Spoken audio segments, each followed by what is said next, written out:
So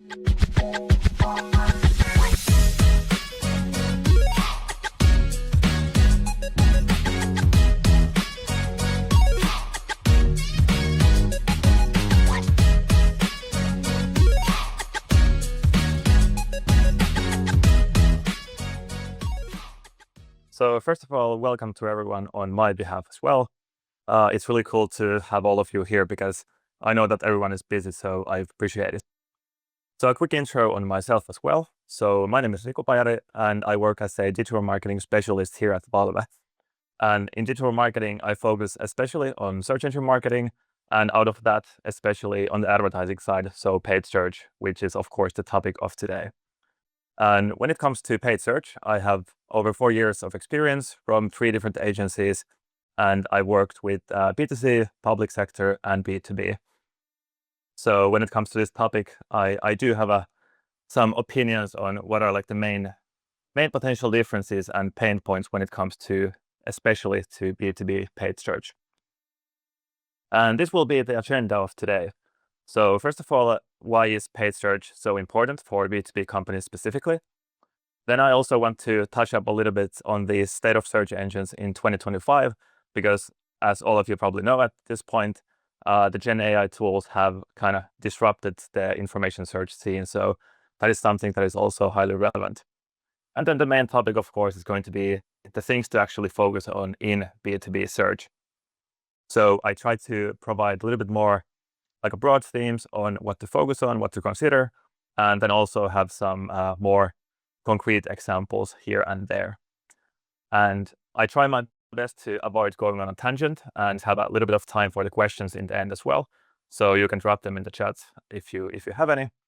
But if for some reason I'm not able to answer all of them, I will get back to you after the webinar as well. And also at this point, I already want to mention that if you have anything, if you want to discuss more about paid search, you can reach out to me via email or LinkedIn, and I would be happy to talk anything paid search and see if we can actually help with that. So the first topic, which is the importance of paid search for B2B companies. So of course, there's a lot of B2B companies that have been doing paid search for ages very successfully, but there's definitely some trends that make paid search even more important today than it was before. And the main thing that is relevant for us is that the B2B buying behavior has changed, and the B2B buying process have moved online even more so than compared to just some years ago. And a couple of statistics to actually support this. 90% of all B2B buyers actually start their purchase journey with an online search, and 75% of B2B buyers prefer a completely sales rep-free sales experience. So what it means is that the B2B buyers have become a lot more independent than they were previously, and that they rely more so on their individual research. And what it means that online visibility for B2B companies is even more crucial than it has ever been before, because especially if you don't have a very strong brand, it means that you're essentially going to be invisible for a lot of these buyers. So that is going to be crucial for pretty much every single B2B company. So how it actually ties down to the role of paid search in specific. So with paid search, it essentially enables us to provide immediate visibility on the exact searches that we want to be seen with the exact messaging that we want to see with. And when it comes to paid search as a channel, it's going to be very different from a lot of other advertising channels because it's very much an intent-based channel, meaning that the buyers are searching for the exact solutions that you're providing. And when it comes to like B2B and delivering results, it means that those people are much more likely to convert at this point, meaning that if the goal is to get leads, which it is for most B2B companies, paid search is going to be often one of the best, if not the best channel for this specific purpose. And of course, when we talk about the subject of search engine visibility, we will also have SEO. And what I do want to highlight is that SEO is not a replacement for paid search in similar way that paid search is not a replacement for SEO. So in optimal scenario, you want to be building your like organic visibility over time, while also doing a paid search to make sure that you have good placements, good visibility on like the key keywords you want to be seen and that actually drive results. Then I want to touch up a little bit on the state of search engines in 2025, especially relating to Gen AI tools. So as you probably all know by now, the Gen AI tools such as ChatGPT being the most prominent one have become incredibly popular in recent years, and the trend is just going up. And while the Gen AI tools are used for a lot of different purposes, one of the purposes it is used is, of course, information search, online searches. So, which means that there will be a lot of overlap when it comes to search engines. And that is, of course, something to consider. And one thing, even though it's not the topic of today, I do want to highlight that we here at Balve are very much focusing on this part as well. And we do think that ensuring the visibility in these Gen AI tools will be crucial in the future. So it is something that pretty much every single B2B company should be at least thinking at this point. However, and this is kind of the point that I find is often missing in the discussion, especially in my own LinkedIn bubble, which is that the search engines are still dominating the information search, the online search today by a huge margin. So one of the topics that has been very much discussed recently is that Google, for the first time in like a decade or so, has actually lost a little bit of market share.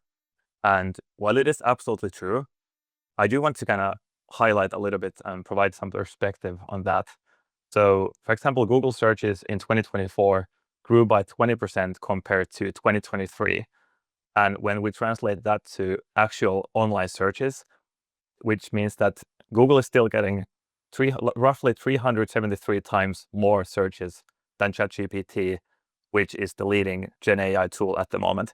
So just to kind of provide like perspective to the discussion, which seems to be often that search engines are dead and that basically Gen AI is the way to go.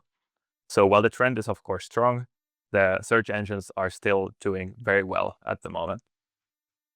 Also, kind of when it comes to like how people used these Gen AI tools, it's worth noting that when it comes to even the online searches, they tend to be like it tends to be a much more complementary tool rather than a complete replacement for search engines.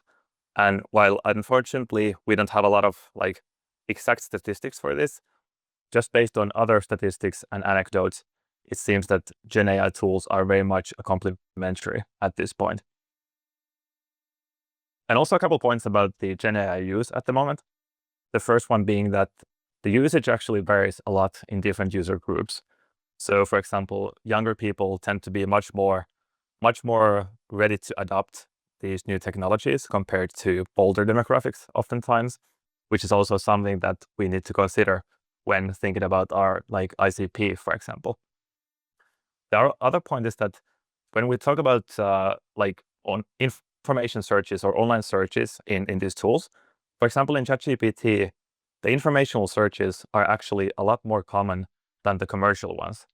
And when it ties down to paid search, which of course we can do like paid search for informational searches as well, it tends to be a lot more focused on like the commercial high intent searches, which means more like product or solution specific keywords. So if we think about like the role of Gen AI for those specific searches, it's very minor at this very moment. So kind of to state my case for paid search, which I often feel like I need to do in some circles, the search engines are still by far the dominant player when it comes to information searching. And also when it comes to actually like starting doing paid search for companies who are not already doing it, it's worth noting that it's going to be a very low risk approach, because when it comes to actually starting paid search, there's not going to be any kind of significant upfront investment. So we don't necessarily have to know what is happening in 3 to 5 years because we're not tied to Google in that sense with the investment. And the second point is that if the search volumes actually do drop, it means that no media budget is going to be wasted because in paid search, we only pay for clicks. So not starting paid search because something might happen in the future, it's not really a good argument in my opinion.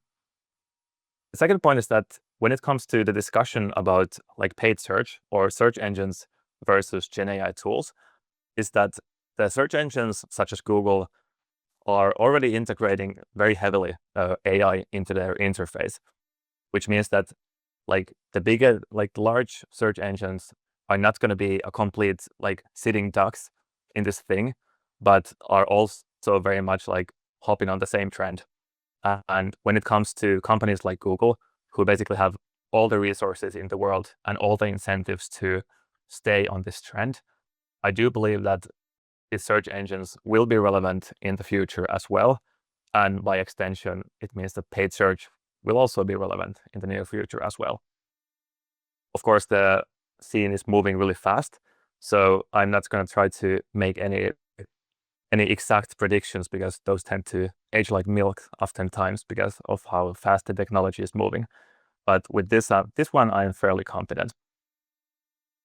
Okay, so now that that is covered, let's move on to the main topic of today, which is the things to actually focus when doing B2B paid search. So before the webinar, we actually asked you about like the main issues, the most pressing issues when it comes to conducting paid search, and kindly some of you answered, so thank you for that. And these were the main things that we actually received. The first one being is that the difficulty of determining the effectiveness of paid search. So we might be getting traffic, but it's very hard to quantify how does it actually relates to business. The second one was poor traffic quality, which is very much related to the first point. So we're getting traffic, but it doesn't seem to be the right traffic, at least according to results. Then we had uncertainty about what the ideal customers are actually searching for. And last one, not surprisingly, is the difficulty of generating leads. And not just that, but also ensuring that the leads are good quality, because junk deals are a big thing, and that is something we always want to avoid. So the first point, and this is something I do want to like hammer in the beginning, because it is going to be a base for everything that we're going to be doing later. And that is to actually focus on the offer and the landing page that we use when doing paid search. Because the reality is that there's not going to be like no amount of money can actually fix a weak offer or weak landing page for that matter. So before doing paid search, you want to make sure that the site is actually delivering and the offer is actually well constructed. Because when it comes to the role of paid search, it's very much going to be like capturing the demand and basically getting those people to our site. And if the site itself doesn't deliver, it is not going to result in anything else than wasted ad spend every single time.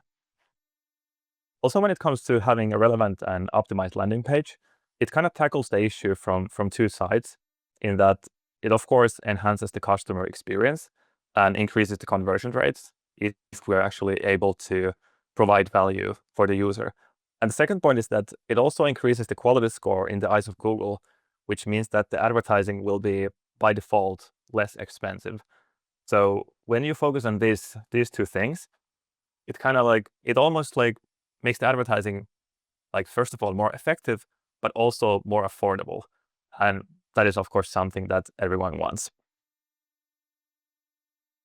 The second point is that, or the topic is going to be reaching the right people and also avoiding the wrong ones. And this is, of course, going to be two sides of the same coin. And while it might seem obvious, it's often the case that companies might be succeeding in the first one, so reaching the right people. However, they're also attracting a lot of wrong people to the site. And that is going to be a big issue because it will always drain the budget from the primary target group to the irrelevant ones, which will very much affect the results. So the first one, actually reaching the right people. In paid search, it's going to be started with like throughout keyword analysis to figure out like what kind of keywords to use. And when it comes to B2B specifically, What I recommend is to kind of start with some kind of first-hand knowledge. So, for example, getting feedback from the product team or some other party that is like that has deep knowledge in the actual product or solution that we're selling. Because a lot of the times, especially if we're talking about like more technical product, it's going to be very hard for other people to maybe realize all the nuances when it comes to it. So having, first of all, a very good understanding like about the keywords is going to be very crucial. And the second point is that if possible, it's always good to get input from the clients themselves, because at the end of the day, no one is going to know better than the clients who actually found the solution. The second part is keyword research tools, which can be very useful after this like initial research in providing like a little bit more options for the keywords and providing some key data on search volumes or the level of competition, for example. So those are the tools that I like to use kind of after this initial brainstorming. But sometimes we also are in a situation where it can be still, even like with doing these steps, it can be very difficult to actually like come up with some ideas for the campaigns. And what I like to use in those situations a lot of time is to actually like set up a campaign with a fairly low budget with a sole purpose of capturing these new keywords that people might be searching, and which means that most of the keywords that we do capture are going to be essentially junk. However, it can be often worth it to gain the insights with with a little bit of a broader scope of what people are searching for. And this could be done for example, using broad match or DSA ad groups to make sure that we're actually getting a lot of different searches that trigger our ads. And the cool thing about this is that when doing this and the keyword research, it can also provide a lot of interesting insights on what kind of searches people are doing and actually like reveal like what things people might be focusing on, whether it's some kind of problem or some kind of feature we want to highlight. And those insights go far beyond like just paid search, but we can use it in messaging on other platforms, content creation, or anything for that matter. And that's the reason that paid search can provide a lot of value also outside the paid search specifically. Then also one kind of more B2B specific tip is that when it comes to keyword research, we often find that we have a very good keyword that like perfectly describes our product or service. But when we look at them in the keyword research tools, it can show that there's no search volume, like it's zero. No one is searching for them. But what I do want to highlight is a lot of the time, the search volumes are going to be very low in B2B. And also when it comes to these different tools, when it says zero, it often just means that it falls below like the specific threshold and it just rounds it down to zero.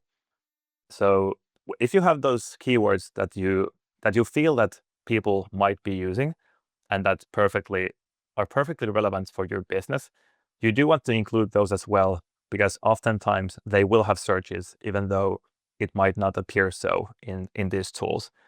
And when we're talking about B2B, often the value of a single click can be very high. So even if we only get like some like few clicks a month, for example, from these keywords, those can still absolutely provide value.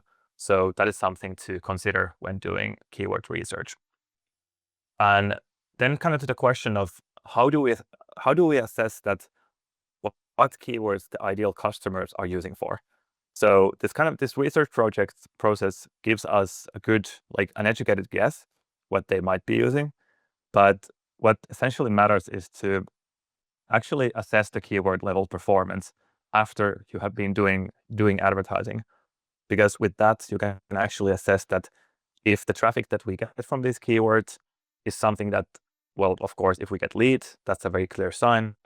But also if there's other like qualitative signs that will show some kind of interest towards the page. So that is always something to take a look at. And of course, there's never a perfect way to know like what the ideal customer is searching for, but this is something that already provides us a lot of information, and it will be better than like what most of the advertisers are doing. Then to the point of actually avoiding the irrelevant traffic. And this one is not special for B2B in a sense.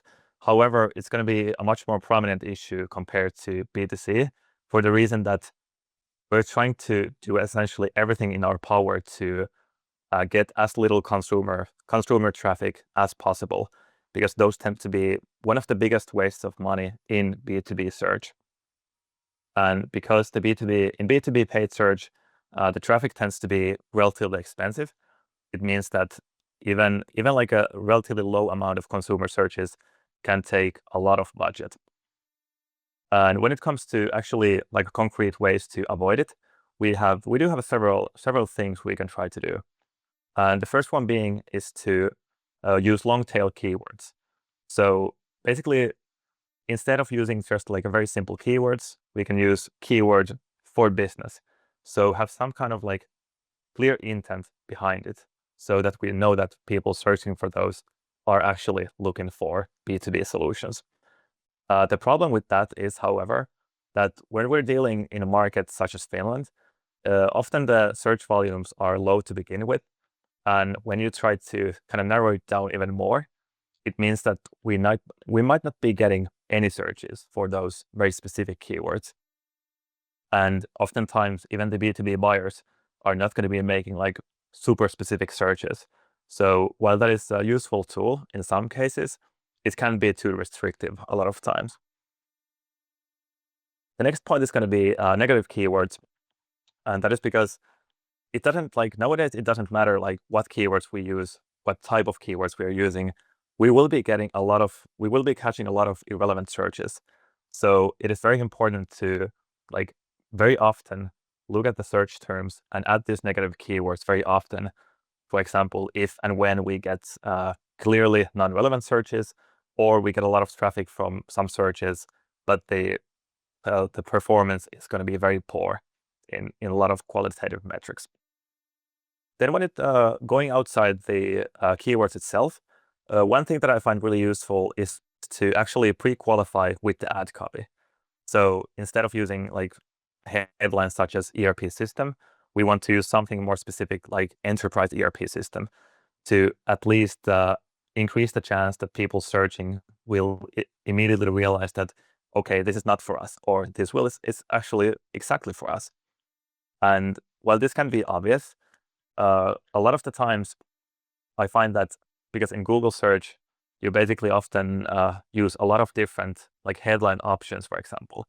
It can be that we might have the pre-qualifier in some of the headlines, but not in all. And because Google will be optimizing for the traffic and CTR, it might actually pick the ones that do not have the pre-qualifier, and which means that we're essentially optimizing for the exact traffic that we do not want in the first place.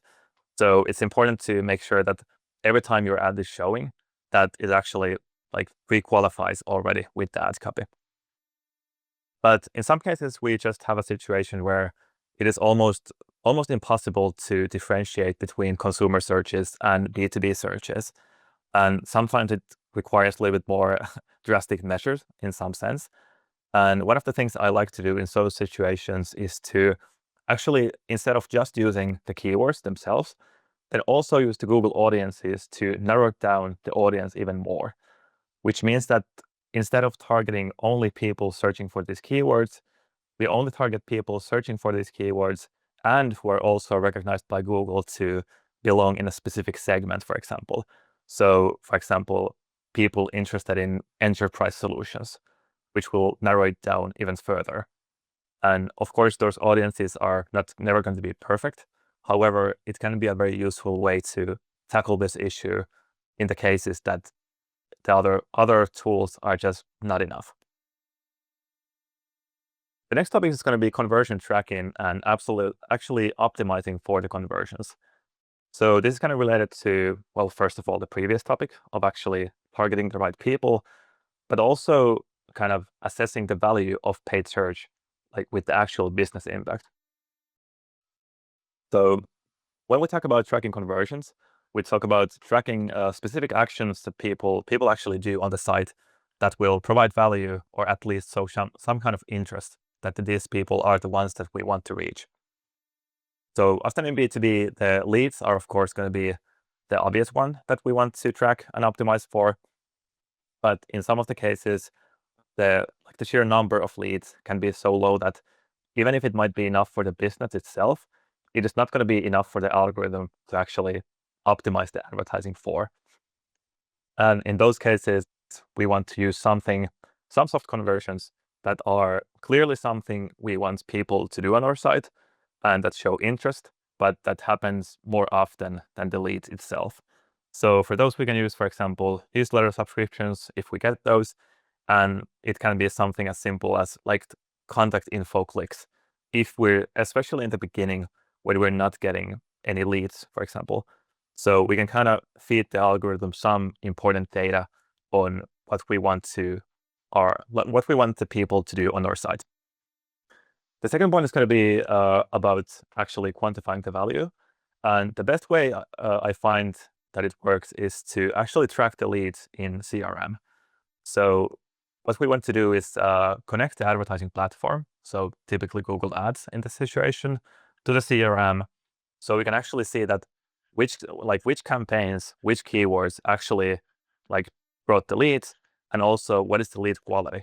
Because if we get a lot of leads from some keywords, but the quality is going to be poor, it means that we might not want to use those keywords in the first place. So that is going to be the best way to kind of like quantify the effect. And when it comes to actually the optimizing, it can be done for like the number of conversions or the actual value of conversions. And while both are viable options in many cases, what I personally like to do is optimize more so for the value of the leads. For example, in situations that we're using like different conversions, such as leads and newsletter subscriptions. So in those cases, we can kind of differentiate and tell Google that we want both. However, leads will be more valuable, and kind of teach the algorithm in that sense. And when it comes to actually assigning values, there's kind of levels you can do it with. The most simple one being that we can just provide some kind of estimate. For example, if we find that the average lead is worth this, we can use that value. But obviously, that is not going to be the most accurate way to do so. So especially when we talk about like little bit larger advertisers who actually have a fair bit of data, a lot of conversion data, what we can do is actually get get data from the CRM and feed it back to Google Ads. And so we're not optimizing just for leads in general, but for specific type of leads, like qualified leads, for example. So that is going to be kind of like the best practice when we're talking about advertisers who actually have enough data to do so. And also kind of going back to the topic of quantifying the value of paid search, this will be like the best practice to do so. However, it's worth considering that you are never going to like fully quantify all the value of paid search, because we will have a lot of traffic that we cannot like directly tie down to a lead, but it can still absolutely provide value just for like the awareness reason alone. The next topic is going to be platform automation and algorithms, and that how they can work, but they also have their limitations. And this is something that I find especially important when we're talking about B2B, and once again also like companies in Finland where the market is small and the advertising budget itself might be really small as well, or at least not super big. The first point is that I'm absolutely not against automation by any means. I think that these platform automations can be a really helpful tool. For example, like on the previous slide, optimizing the advertising for some kind of conversions, such as leads. And of course, by definition, automation will also take away a lot of manual work that can be used for something a lot more productive. So automation can absolutely work and will work in a lot of cases. And the second point will be about this like automated recommendations by the platforms. And they absolutely can sometimes spots very like important trends or some flaws in our advertising. So they're definitely worth like monitoring as well because they can provide value. But then kind of back to the however part of this topic is that you also need to realize the limitations of automation. The first thing is that when we talk about the like automated suggestions, for example, from Google Ads, they're often based on like very simple heuristics or quote unquote best practices from these platforms. And they're often lacking a lot of like nuance when it comes to advertising. And also they don't really realize your exact situation. And another point, which is kind of a good thing to keep in mind whenever doing Google Ads, for example, is that at the end of the day, Google is most interested in Google and trying to optimize for its own interest. And sometimes the interest of Google and advertiser might be the same. However, often it's not. So I would uh, definitely review these suggestions very carefully and not let Google do all the decisions. The second point is going to relate to the actual algorithms used to optimize the advertising.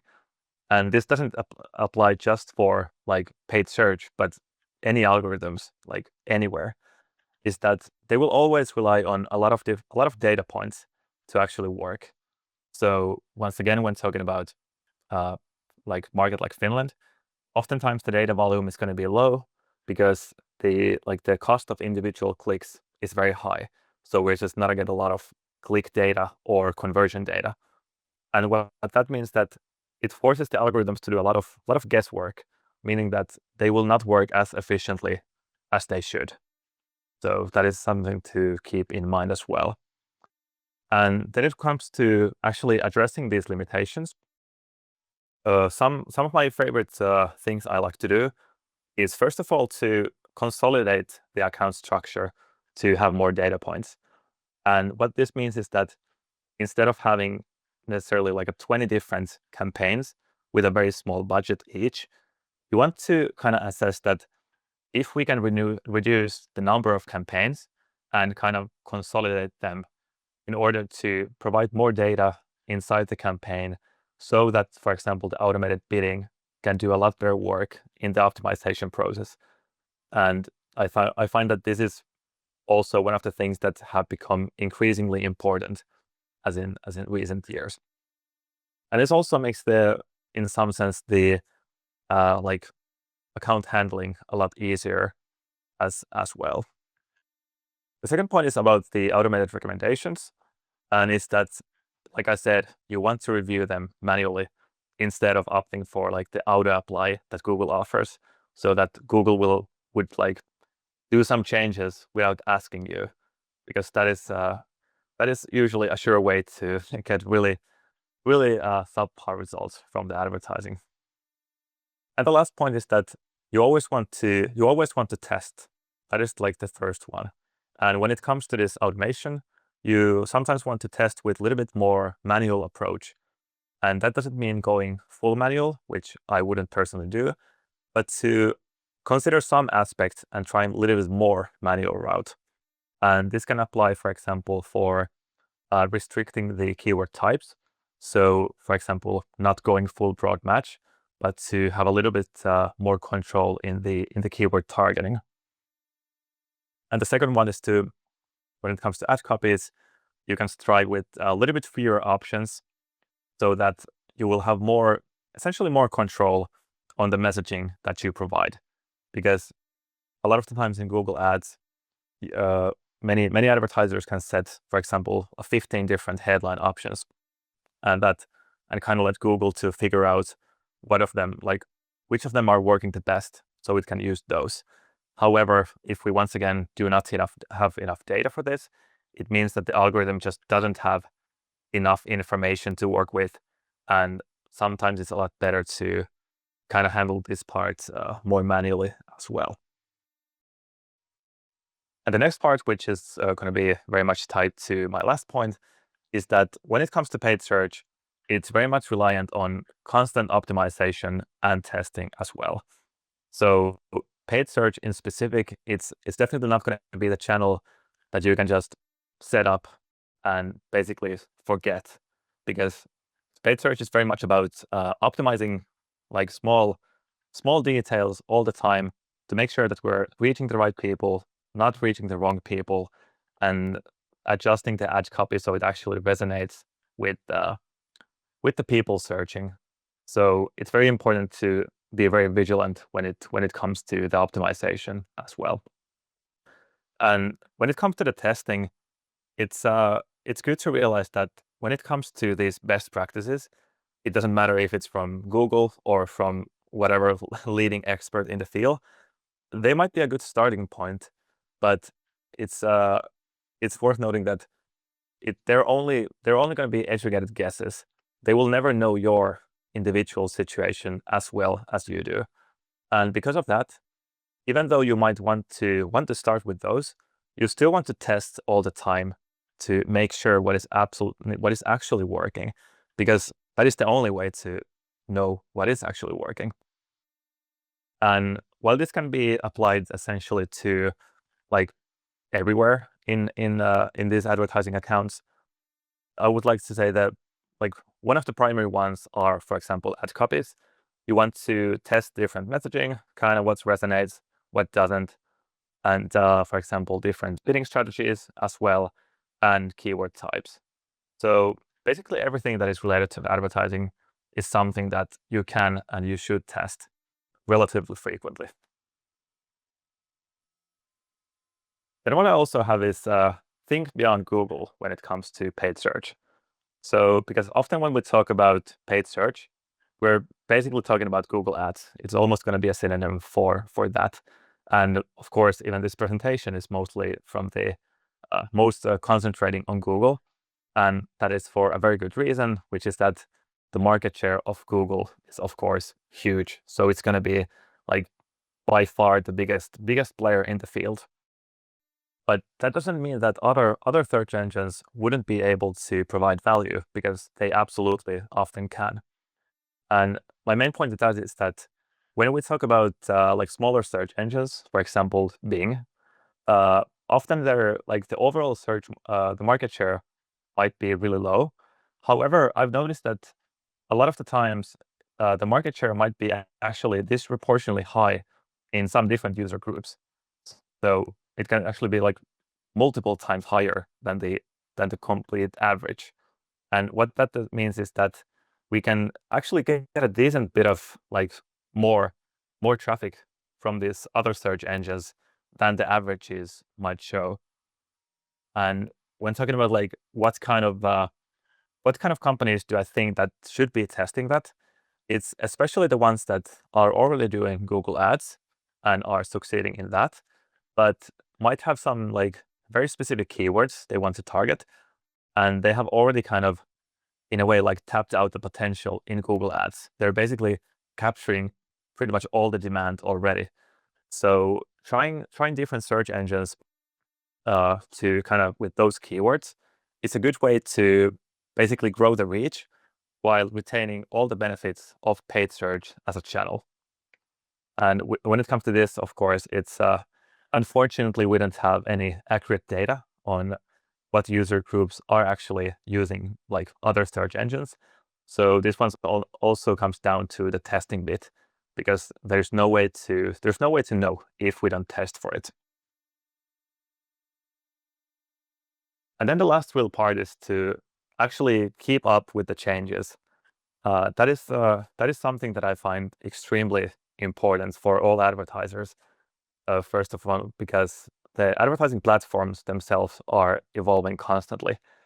There might be different features, different campaign types, or whatever that might or might not be a good idea to try. However, it's always going to be very important to be aware of these. And even though we might not want to jump on every single new thing, it's good to be aware and kind of assess if this is something that we would like to try in the first place. And it kind of goes both ways, in some sense that I've noticed situations where we might have had, for example, like different campaign types, which, by the way, were not covered in this presentation because it's more about like actual paid search, but that might not have been really a viable option for us in the past because they had some kind of flaw that made it essentially unusable for us. However, sometimes, not often, but sometimes, Google will actually listen to advertisers and actually provide some like improvements to these campaign types. So you might have a situation where some like campaign type, for example, wasn't usable before, but now with the upgrade, it can actually be a very good way to supplement like the paid search campaigns, for example. So once again, you want to be aware of all the changes happening, whether it's for the better or the worse. And with Google Ads or paid search in general, there's often a situation that the strategies that worked well just a few years ago might not work nearly as well anymore. So even just a few years ago, there was some strategies that there was kind of like a common consensus that these are something that this is something that we should be doing. However, for whatever reason, they just don't tend to work as well anymore. So if you just keep doing the same thing year after year, it often leads to definitely subpar results. And because the advertising is getting more expensive anyway, the media inflation is very much a real thing. You want to make sure that you're at least using the best possible strategies to get most out of your ad spend. And when it comes to different changes happening in this field, it's not only that the advertising platforms themselves can change, but also the user behavior can change. The search behavior continues to shift over time, and that is something you also always want to be aware of. So, for example, we might have a situation where people are increasingly like focusing on specific aspects of some solution or focusing on like specific problem, and that is something you want to be aware of because you can use that information, for example, in keywords, but also in the messaging itself. So being aware of changes happening in the platform and outside the platform will be very important always. So those were the actual points for the presentation, and I just want to kind of conclude this presentation in that when it comes to like smaller technical details in paid search, which can absolutely make a big difference over time, is that those can be very complicated sometimes. But when it comes to like the overall, let's say, high level approach of doing B2B search, uh, often it's relatively simple if you just like kind of like narrow it down to the basics. And these are some of the main points that I think that should be always the main priorities, which of course cover a lot of the smaller details. The first one being a strategy that is grounded in real customer insights. And what that means is that you basically pick a strategy that works like platform-wise, that is actually a good strategy for like paid search, like technically, but that also, of course, caters the audience you want to reach. So both of those need to be in place. The second point is going to be nailing down the fundamentals consistently, because I feel like people have often a tendency to kind of focus on the new shiny things and sometimes neglect the fundamentals completely. And fundamentals are going to be fundamentals for a good reason. And those will always be the most important things to optimize and do well. So it is absolutely not something to neglect because you're trying something new that Google just launched like 2 weeks ago. And the last part is once again the ongoing testing and optimization, because like I said, Google search is not going to be the channel that you can just forget and expect that it will deliver good results like over time. It might not, the performance might not decline tomorrow or next week, but I can assure that at some point it will. And you want to prevent that by actually being vigilant and doing smart optimization, and of course testing as well for different things. I would like to thank everyone on behalf of myself and Valve for attending. It's really cool to get people tuning in, and yeah, have a nice rest of the day.